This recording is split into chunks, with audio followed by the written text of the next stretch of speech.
603-786-2922 is the number for Hunter School. We are in our fundraising drive this week. Our holiday, we're kind of close to the end of the year. This is a tax-deductible charity, and we're trying to put new roofs on a couple of buildings and get some stuff done there and put together a scholarship fund. And Hunter School is, hunterschool.org is the website. It's just an absolutely great organization. And Jeannie Haase, am I saying that right, Jeannie? Jeannie Haase, yes. Jeannie Haase is with us. She is the mother of one of our students, at one of the kids who is attending Hunter School. Jeannie, welcome to the program. Thank you. Thanks for being with us.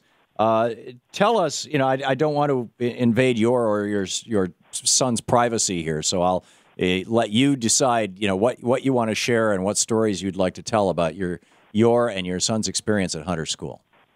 Yes. This is such a privilege because this is my favorite subject to talk about.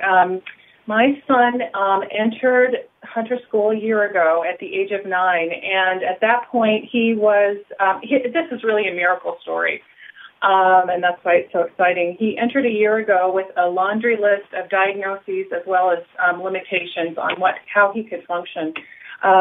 He was essentially nonverbal, wasn't reading, and did things like bolted into the street.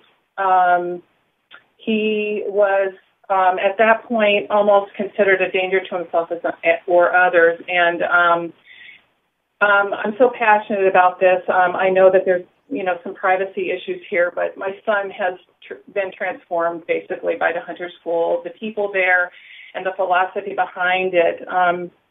He, just to give you, there's in just that short period of time, in less than a year, at the end of the spring, he got the Most Peaceful Award.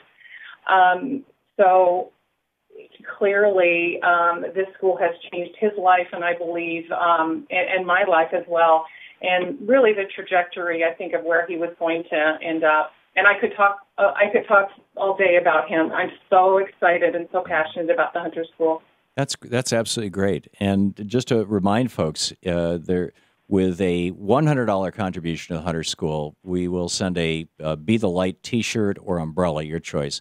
With a $1,000 contribution to the Hunter School, you can come to Washington, D.C., and Louise and I will take you out to dinner, and you can hang out at the TV show or the radio show. We're talking with Jeannie Haase, who is the mother of one of the kids who is at the Hunter School right now. Jeannie, what do you think it is about Hunter School that I was going to say saved your son's life or help your son move in a positive direction? Let's tone down the rhetoric here. Yeah, it really did save his life, I think, because just historically we were told about his limitations. The emphasis seemed to always be on his limitations, and it got to the point where, even as a very young child, I was told he might not ever really speak in a functional manner. He probably won't do pretty much anything that a typical child would do. That's how limited, actually not how limited he was, but how limited the professionals around him saw him and how we were influenced to take that on as well. And what I've come to really see there in the people at the Hunter School is that the mindfulness piece is huge. The fact that the staff does not come with limitations that they place on the children. They come from a place of acceptance and love, and they really very different from the standard way of teaching and dealing with these kids, is that instead of putting their hands on them and like, I'm going to fix you, if they take their hands off and they, in themselves, they're peaceful, that comes out onto the children. And the children feel that, they incorporate that day after day. It's from a peaceful place. And although we've had bumps along the road, as any child would, just because of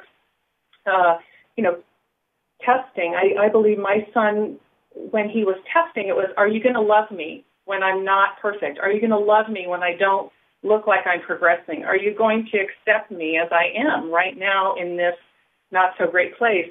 And over and over and over, the answer was yes. The answer was yes, instead of no, you have to change before I accept you or before you can move on. And I've seen, so to answer your question, it's a combination, I think, instead of just the program, I think the people are the program.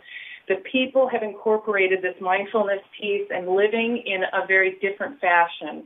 Just themselves, they have that within themselves. That acceptance comes out, and our kids embrace it. And I can't say enough.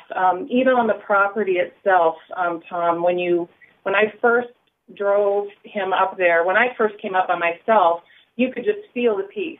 Mm-hmm. You could feel a difference there. And when I took my son up, he was one who would do things like bolt out into the street or run around the school or just take off.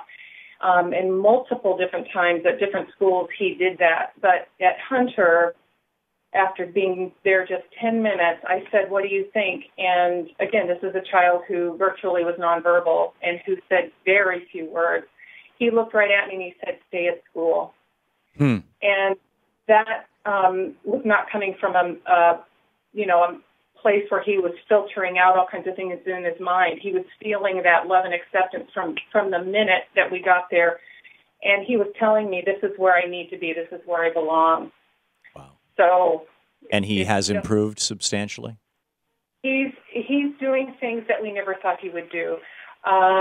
He's reading, his math skills, a lot of the subjects that they are teaching now, he's almost at grade level. And we're talking a kid who was told it was just such a doom and gloom, judgmental kind of future that was put on him. He's doing things. He's drumming. My favorite story is that for years I tried to teach him how to ride a bike. He was so filled with anxiety, fear. And he's now riding a bike? Jeannie, we're running out of time here. Oh, yeah. He just got it. He didn't know he couldn't ride a bike. That's great.